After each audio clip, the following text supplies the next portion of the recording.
नगरविकास विभागाच्या 10,000 कोटीचा निधीला कात्री लागली, यामुळे शिवसेनेचे आमदार मोठ्या प्रमाणावर नाराज आहेत।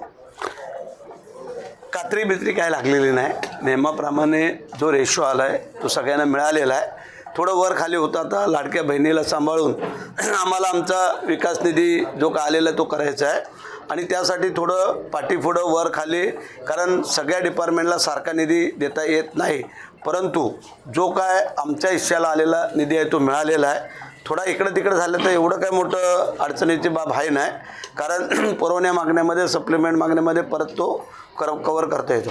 यंदाच्या बजेटमध्ये अनेक योजना निधी देण्यात आला, पण आनंदाचा शिधा याच्यासाठी तरतूद करण्यात आलेली आहे नाही। त्यामुळे मुख्यमंत्र्यांना एकनाथ शिंदे यांनी सुरू केलेला गरिबांसाठी एक चांगला उपक्रम सध्याचे मुख्यमंत्री राजकीय हेतूने बंद करत आहेत का? त्याच्यावरनं विचार विनिमय होतोय की कारण आता येणारी पुढं दिवाळी असेल किंवा गणपती उत्सव असेल, ह्याला जो काही सिद्धा देण्याचा आहे त्याला अजून वेळ आहे आणि त्यासाठी काल पण त्यांचे अध्यक्ष बावनकुळे यांनी पण आपलं स्टेटमेंट दिलेली आहे की आम्ही त्याच्यामध्ये प्रयत्नात आहोत की तो जसं चालू ठेवायचा, कुठल्याही कात्री लावणार नाही याची दक्षता आम्ही घेऊया। अर्थसंकल्पात आपल्या पक्षाकडे आलेल्या खात्यांवर अन्याय होतो अशी शिवसेनेच्या आमदारांची तक्रार आहे। नाही, असं काही नाही आहे, कारण प्रत्येकाला त्या आता 36,000 कोटी रुपये जर विकास कामाचे जर तिकडं वर्ग करायचे तर थोडंफार पाठीपुढं सरकायला पाहिजे।